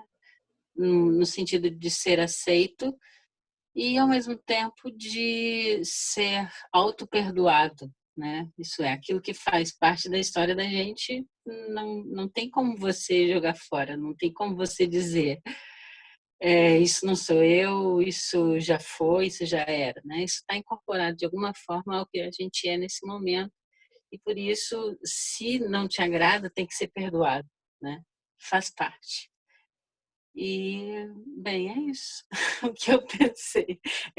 Esse papel da Écuba, hoje, no meu presente, na minha experiência do dia de hoje, exatamente do dia de hoje. Muito bom, Lúcia, muito bacana. Eu adoro Gostei as muito. reflexões. Eu gostei da muito de como a Lúcia Muito se bonito. apropriou, de certa forma, de Écuba, né, Lúcia? Fez esse diálogo, né? Trouxe aí uma Né? Foi questão Oi? da idade, né? Sim, sim, sim. Lúcia, muito bom, muito bonito. Aliás, eu queria falar uma coisa para vocês, gente. Pode falar. Todos vocês vão ser velhinhos um dia, tá? Eu também vou ser mais velha, se Deus quiser, né? Amém. Só que a gente tem um entendimento da velhice, porque a gente tem certos exemplos ao redor da gente que mostram que a velhice é muito chata. Então, a gente podia tomar um propósito, nós todos, de quando nós formos bem idosos, de a gente ser pelo menos mais simpático. Porque verdade. esse negócio de usar a sua idade como chantagem, ou coisa parecida, ou de dar maus exemplos para os mais novos, está totalmente fora de cogitação, está totalmente contra a lei da natureza. Se você teve o privilégio de viver tanto tempo, você tem que ser, no mínimo, melhor que os outros, no sentido assim, de ter mais paciência, de ser mais sábio, de tolerar mais as coisas, de absorver vários pontos de vista e não ser tão radical numa linha só. Porque muitas vezes é isso que a gente percebe nos idosos que nos rodeiam, né? Que não conseguiram fazer, não sei se é uma transição ou o que é, se não tiveram a chance que a gente tem uma oportunidade de chegar a uma atitude libertadora diante da vida, né? E de libertar os outros também, né? Porque parece que muitos dos nossos idosos, não sei se é a experiência que vocês fazem, mas eles nos impedem de ser nós mesmos, de sermos felizes e tal, por um entendimento muito restrito da vida. É isso. Excelente, Lúcia. Muito bom. Muito bom. Lúcia, Porque tem gente que usa a idade como arma, né? é verdade. Queridos, vamos tirar uma foto rapidinho antes da gente continuar? Porque aí tá todo mundo habilitado, né? Com a câmera. Antes com o Marx lá para Oi? fazer. Eu estava Entendi. no outro cenário, pronta para tirar foto com o Marx atrás, mas aí Poxa começou a chegar a vida! família inteira. Vocês sabem que a minha casa tem 200 pessoas, né? E não tem um quadro do Che aí, não? Um quadro do Che? Tem quadro do Che, mas o quadro do Marx tem aquele. Ele é todo escrito com o Manifesto Comunista. Eu achei que ia ser eu lembro, muito bonito, eu lembro. Que Nossa, começa... casa esquerdista legal mesmo, hein? Ai, que lindo esse quadro da Lúcia. Black Arrasou. Lives Matter. Muito bonito, Lúcia, esse quadro. Bonito. Valeu. Eu sou a fotógrafa, né? Oficial do grupo, é isso? É, Então tá. você é tudo, amiga, Adoro, aqui nesse adoro, grupo. gente. Ai, me sinto. Então vamos lá, hein? 1, 2, 3 que eu vou falar. Segue a contagem pra ficar bonito, tá, gente? Que eu não vou tirar várias vezes, não. Então vamos lá. Calma aí. Ai, sempre o Marcelinho. Calma aí. Pode? Botar a luz. Então tá, Sim. vou contar, hein? 1, 2, 3, já vou. Tá, foi. Deixa eu ver se ficou bom. Peraí, 1 minuto. Ficou legal. Todo mundo sorridente aqui. Marcelo, eu ia bom. falar pra você. Uma coisa O quê? que ajuda na iluminação, não fica muito na cara, é se tiver uma parede atrás, botar a luz bater na parede que ilumina o seu rosto. Ao invés de Isso é ficar verdade. assim. Ótimo, Pedro. Boa dica. Ai, Tive que você fazer me isso. deu uma... Deixa eu até testar Fui aqui fazer isso agora que- para ver se... Agora, pro Luiz? meu irmão. Eu E aí eu esqueci fiz da isso. minha luminária aqui, ó, que bota no computador. Tá até com mau contato a bichinha tão antiga, ó. Gente, é verdade, A clareira. gente, que Nossa. Botei agora aqui na coisa. Porra, eu vou usar isso para minhas lives. Lúcia, você quer dizer mais alguma Eu vi coisa pouco. sobre as suas impressões Tá. de leitura de Écuba? Eu acho que tá bom, assim. Tá bom nesse momento. Eu já fiquei um pouco embargada de falar, então tá bom. Eu queria falar. Gente, eu juro pra vocês que eu não vejo a hora. Algum ser iluminado tem de encontrar a fórmula para ter uma vacina e imunizar todos nós, para nós podermos nos encontrar, Não tomar um é? Encher a café. cara no bar da cachaça. Gente, eu tô com muita Cara. saudade disso. Eu tô São demais. 6 né? meses. Gente, Gente, da gente aglomerar. o dia que eu pisar na rua para beber, eu acho que eu vou ficar até nu no bar. Ai, eu tô nessa também, Luiz. Eu tô com medo da gente. Olha, Isso tá eu vou sentar gravado, hein, pra Luiz? rasgar. Eu só quero dizer que isso está gravado, é isso que Caramba. você acabou de falar. Ai, Ué, gente. é verdade, né, Luiz? Gente, mas Fala, Vinícius, que a gente não tá te escutando. é verdade. Fala Agora eu não sei mais se eu quero que a quarentena acabe. Depois dessa declaração do Luiz. Gente, mas imagina um encontro presencial aqui do nosso grupo, como vai ser maneiro. Vai ser muito bom. Eu não conheço a Lúcia pessoalmente. Marina, já eu vou querer conheço. que seja aqui em casa, tá? Oi? Eu vou querer que seja aqui em casa. Olha aí, já temos local. Muito bom.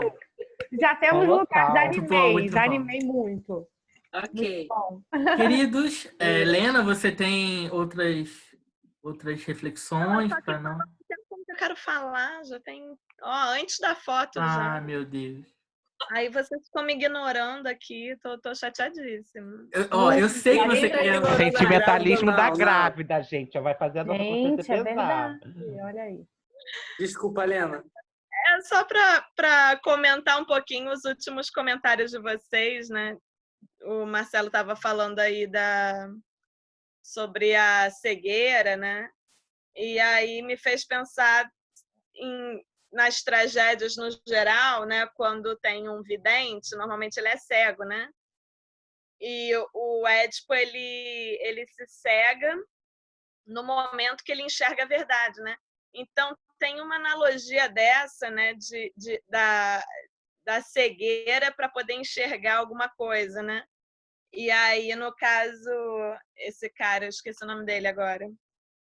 Eurípides? Não, Polimestro. Isso, Polimestro. Polimestro. Ah, tá. Ele segue e começa a dizer, né, que está com as visões e tal, né? Não sabemos se é verdade, se é mentira, enfim. E a outra coisa que o Vinícius falou, na verdade, eu estava com isso na cabeça há um tempão, mas eu fiquei assim, falo ou não falo, acho melhor não falar. Mas como o Vinícius falou sobre o Hamlet, antes de começar a ler Écuba, eu já estava pensando no Hamlet. Por quê? Tem uma cena que o Hamlet está ensinando para os atores como é que se atua, como que ele quer que atue, né? E aí, nesse momento, ele evoca a Écuba. Ele fala assim, não faria isso por nada, só por Écuba e tal. E aí, quando eu comecei a ler, me lembrou mais ainda justamente por começar com o Espectro, né? Então, com certeza tem algumas Com certeza referências. Shakespeare leu legal. Écuba, né? Shakespeare leu Écuba, né? Muito bom. Então, tem umas referências. E eu ia falar sobre mais uma coisa, Gente, eu estava tentando anotar mentalmente aqui. Era sobre a cegueira, sobre aquilo. Era alguma coisa a ver com a própria Écuba aí, que o Marcelo estava falando alguma coisa. Bom, agora já era, já foi. Você vai lembrar. Você vai lembrar. Não vou... Karina, Nossa, tem assim, algo a vocês dizer? passaram por tantas coisas aí, né? Que eu Eu vou também dizer, separei. Karina, rapidinho, que Uhum.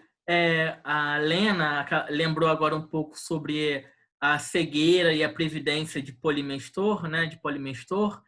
E eu vou brincar aqui. Eu vou dizer que na falta de um adivinho para a peça, Eurípides, quando foi escrever no finalzinho da peça, vou colocar o Polimestor como um adivinho, porque É verdade. era algo muito estranho, né? Sempre tem a figura de um adivinho, né? Na peça, numa tragédia, mas nessa foi assim, foi de última hora. Lembrei que ia falar. Era o seguinte. Eu estava lembrando também do livro do Junito, que ele fala... Tem um momento que ele fala só sobre Eurípides, né? Eu não confirmei em outros lugares para ver a veracidade de tudo aquilo, né? Então, eu estou me baseando no livro do Junito. Que parece que o Eurípides ele foi criado em Lebos e assim, algumas peças dele tiveram que ser reescritas para poderem ser aceitas, porque em Atenas o pessoal não aceitava por ele dar muita voz à mulher. Então, ele fazia adaptações para poder ser aceito e participar dos concursos. Era só Muito essa bom, muito fofoca bom. aí, que eu gosto de trazer fofoca. Aí, Luiz. Interessante. As Os fofocas são bem-vindas. bastidores. Karina, por favor. Assim, acho que Videozinho. vai ter, Fala, nossa, amiga. tem. Mas não, eu acho que na verdade... Já acabou a caipirinha, não, né? Ai, já acabou, só ficou o limãozinho aqui no fundo. Ai, que tristeza. Vou fazer outra quando acabar o grupo. Mas eu acho que assim, muito das minhas impressões de leituras foram trabalhadas aqui. Eu tinha feito muito um diálogo com a Efigênia também, como o Luiz trouxe, então fiquei aqui feliz. Então, muita coisa foi falada, aprendi muito hoje, como sempre. Mas eu fiquei muito atenta também, acho que porque a gente vem aí dos últimos grupos, a gente vem delineando, né, percorrendo a figura do Odisseu. Então, eu fiquei também um pouco atenta nele, aqui nessa leitura. Não tem muita importância nessa tragédia, não, eu percebi. Tem uma importância, sim. Tem uma importância, eu creio que tem uma importância, Luiz. Acho que a Karina talvez vá falar um pouco sobre isso, porque é ele que dá assim início à impossibilidade de Écuba salvar-se e salvar, né, a sua filha. Porque há um momento da peça em que Écuba pede a Odisseu que a salve, porque Odisseu se encontrou com Helena e Écuba foi acobertou tudo. Então, eu tenho uma dívida com Écuba, exatamente. E ficou Só pendente. que essa dívida não é páreo para o compromisso estadista que Odisseu tem, porque afinal de contas ele é um grego e ganhou a guerra, né? Então, Sim. ele é importante porque é essa figura oportunista, né? Ela, exatamente. assim, Eu acho lida com outros valores. O meu levantamento do Odisseu talvez não seja nem talvez uma importância para essa peça, como o Luiz mesmo disse, mas talvez para a gente delinear ainda mais esse perfil dele como esse detentor do discurso para persuadir, né? Ele coloca isso de forma muito clara. Na hora que a Écuba ela cobra essa dívida, ela diz: eu te salvei no momento. E aí ele diz: eu usei palavras para isso. Para fugir da morte, eu uso muitas palavras. Eu uso dos artifícios do discurso para me salvar, né? Então, eu acho que a visão que é colocada dele aqui, eu acho que acrescenta para o que a gente vem falando nas últimas semanas, né? Que a gente vem traçando esse perfil, né, do Odisseu. Eu acho que acrescenta. E aí me traz também essa noção do discurso da palavra, né? Às vezes como a arma para você fugir da morte, tentar. Porque há um momento em que a Écuba diz para a filha assim: tenta persuadir o Odisseu, usa as palavras, porque ele tem filhos. Tenta, através das palavras, fugir dessa morte que você tem que encarar. Então, eu queria chamar a atenção também para a palavra, né? Para o discurso, que é tão caro, né? Nessas tragédias. Enfim, seria mais isso, porque o que eu tinha para levantar já foi falado de forma muito boa aqui no grupo e a gente está em no nosso horário aí. Mas eu achei que o Odisseu está aí, né? Novamente, entre nós. Karina, não te chamou a atenção o coro? O coro não advoga em favor de Écuba. O coro tem um interesse próprio. É muito curioso. O coro advoga para a condição de escrava apenas, né? Nós somos escravos. E o coro não fala numa coletividade. Não sei se isso é um problema de tradução também, né? Mas o coro fala em primeira pessoa do singular. Então, eu, meu marido, fala em nome de... Lamenta muito mais a desgraça de Troia do que, enfim, a desgraça de uma mulher particular. No caso, é Écuba e a morte dos seus filhos. Não tem tanto esse acompanhamento como a gente viu lá em Electra, né? Como a gente vem falando, daquele coro que quase é uma extensão da personagem principal, né? A gente não vê muito Eu tô com muita vontade de escrever alguma coisa, de fazer uma reflexão sobre os coros das tragédias. Porque legal. eles são muito heterogêneos na fala e nos interesses, né, Luiz? Karina, essa palavra é sua.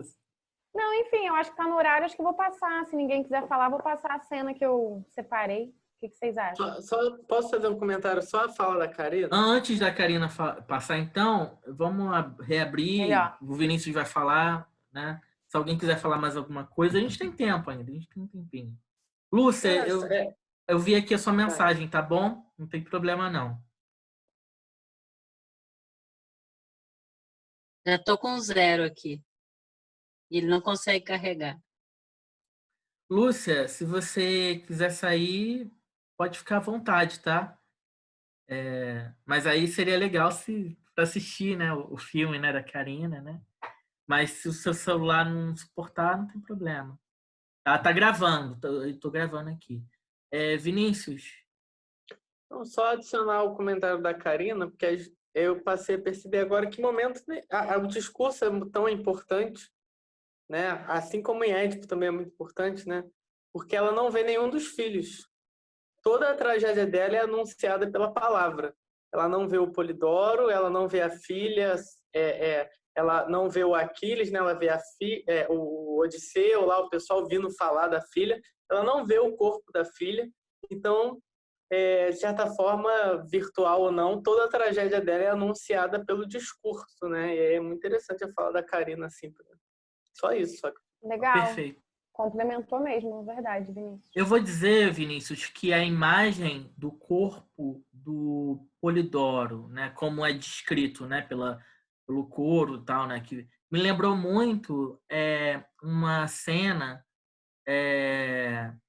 uma fotografia, melhor dizendo. Vocês se lembram disso? Daquela famosa fotografia de um corpo, de um imigrante, né? Eu não me lembro de qual origem, acho que é árabe, né? Que está no mar, está no litoral. Lembra? Vocês se lembram dessa imagem? Foi uma imagem foi a foto do ano, né? Alguma coisa assim, ganhou uma Exatamente. premiação. Isso, me lembrou muito isso. Era um Lembrou garoto, demais. né? Era um garoto, né? Era um garoto. Exatamente, era um garoto. Sim, impactante. Me lembrou muito. Bem, Karina. Bem, gente, eu achei interessante continuar explorando aquele filme que eu trouxe, que eu passei uma cena muito curta, né, no último encontro. Por quê? O filme se chama As Troianas, mas a ação é muito voltada para Écuba, na verdade, né? Porque são as tragédias essa linha de tragédias que ela vem sofrendo com a questão dos filhos, né? Com a queda de Troia e depois, né, as questões dos filhos. Enfim, então, eu achei interessante continuar com esse filme, porque tem uma cena também que, além da Écuba, aparece o Taltíbio. Que o Taltíbio, na verdade, ele tá no filme como esse mensageiro, porque ele é amigo do Agamenon, né? E ele tá como um mensageiro que vem sempre falar com a Écuba, falar sobre a filha vai ser oferecida em sacrifício. Ele vem sempre trazer as mensagens dos gregos, nesse pós-guerra. Então, eu separei uma cena bem curtinha, que é A ele Lúcia tá falando voltando. com ela. Ah, que bom. Tomara que ela consiga. Nem falamos dele, né? Mal falamos do Taltíbio, né? E ele aparece. Eu acho que, Luiz, o Taltíbio talvez seja uma figura até menos entendeu? Em relação ao Ulisses. Bem menos. Ainda que o Ulisses tenha aparecido menos do que o Taltíbio é apenas aquele anunciador das desgraças. E é um anunciador até realista das desgraças, porque ele não só fala como foi morta, né, Polixena, mas ele descreve, né, que é ao mesmo tempo bonito, mas também ao mesmo tempo assustador, né, Karina? Porque ela rasga assim, ó, veste, mostra o peito e... É verdade. Vocês sabem como é. Lúcia, conseguiu aí? Conseguiu voltar pra gente? Conseguiu? Tô tentando. Ah, que bom. Tá bom. A Karina vai passar o filme agora para nós. Tá. E aí, na verdade, eu tive que fazer um recorte, né? Porque senão fica muito grande. E essa cena que eu recortei, ela vem de uma sequência em que a Écuba tá falando dessas questões que aconteceram com ela, dessas tragédias, né? Ela fala da Cassandra, que foi levada pelo Agamemnon. Ela fala já da morte do primo, que ela viu a morte dele, enfim. E eu só recortei quando ela pergunta da Polixena. Ela pergunta, mas levaram ela? E aí o Taltíbio usa o discurso, ele fala assim, ela vai ser oferecida no túmulo do Aquiles, e não se fala aí de uma morte ainda. Então, assim, a gente sabe o que aconteceu, mas naquele momento a Écuba ainda não sabe que a filha está morta. Então é uma cena muito pequenininha, em que isso é relatado para ela, e depois eu vou pular para uma cena lá na frente, que também é muito curta, de 1 minuto, em que aí a esposa do Heitor, né, ela que ficou viva, o marido morreu, ela fala Andrômaca. Andrômaca, isso. Ela chega já e ela diz para Écuba, não, eu vi a morte, ela já foi sacrificada. E aí aquela cena trágica, né, da Écuba, quando ela descobre isso. Então eu vou passar... Olha, existe uma peça de Eurípides chamada Andrômaca. Fica a dica também. Boa também, hein? Interessante, que ela também sofre várias coisas nesse filme, também fica um sofrimento dela bem forte. Enfim, a minha internet não tá tão boa como das outras vezes, então eu peço assim, eu vou tentar colocar, se vocês estiverem conseguindo assistir, tá? De qualquer forma, Karina, vai ficar gravado, né? Então, o importante mesmo que os colegas não consigam visualizar numa velocidade adequada e tal, seria importante que ficasse bom para mim, pelo menos. Tá. Porque aí, com a gravação, as pessoas podem ver. Tenta me dar esse ok, tá, Tá. Marcelo? Então, só para vocês se situarem, essa cena é exatamente quando o Taltíbio está anunciando essas tragédias, né? E aí é interessante prestar atenção no elemento do coro, que vão estar todas essas mulheres cativas ao redor da Écuba também. Então, é importante isso. Eu vou tentar passar aqui, tá? Tá bom, Karina. Vamos lá. Bem, essa peça é curtinha, né? Mas suscitou muitas reflexões, né? Sim, Eu creio verdade. que, mesmo que cada um de nós tenha falado aquilo que nos interessa, sempre ficou algo, né? Poderíamos ficar aqui um bom tempo discutindo, né? Karina, aparece para mim, Tá aparecendo? bacana, Tá. tá? Tá. Então, ô Marcelo, eu só peço para que se der algum eco, você corta meu som, qualquer coisa? Tá. O meu, tá? O meu microfone. Eu vou colocar, vocês vejam se vocês estão conseguindo, tá bom? Vamos lá.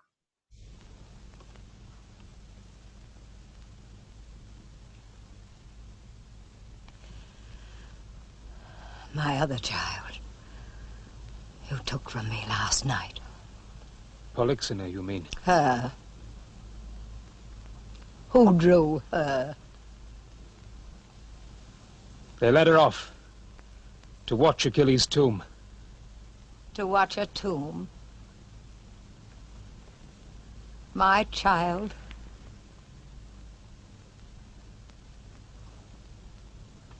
What strange ritual is that, my friend? Just think of her as happy. And be glad. Those words.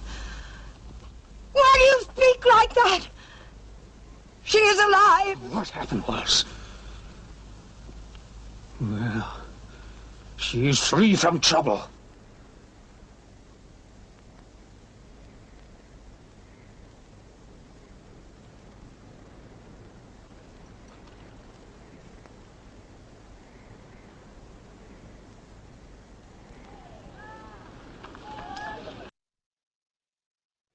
Vocês conseguiram acompanhar, gente? Aqui foi bem. Tá. Sim, sim. Ah, que bom. Então agora é a última cena bem pequenininha também, mas é quando ela sabe mesmo que a filha foi morta, que a Andrômaca, ela fala sobre essa morte, tá bom? Eu vou botar, é rapidinho. Vou chegar aqui onde começa. Esse coro é muito bonito, né? Não é? Essas troianas aí. É bem interessante, né? E elas têm uma face, fazem uma cara assim, é muito bonito. Vou botar aqui, tá bom?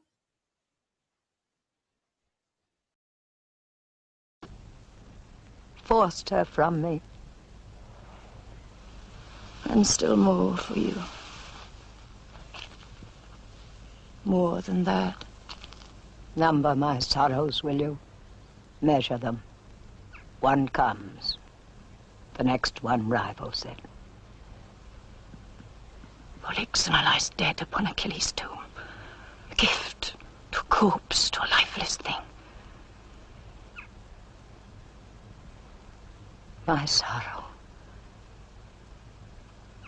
That is what Talthybius meant. I could not read his riddle. Oh, too plain. I saw her there and covered her dead body with my cloak.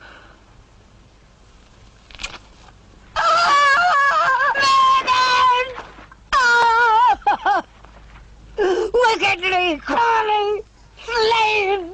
She has died her death, and happier by far dying than I alive. Death cannot be what life is, child. Death is empty. Life has hope. Mother, oh mother, hear a truer word. I say to die is only not to be, and rather death than life with bitter grief. She is dead, your daughter. To her the same as if she never had been born. She does not know the wickedness that killed her.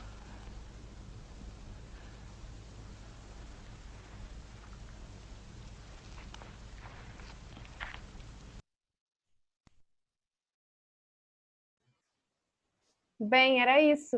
E Muito achei bom. interessante, Babada essas falas, hein? né? E que a Andrômaca também Uma foi coloca. extraída fatalmente da tragédia, né? De Écuba.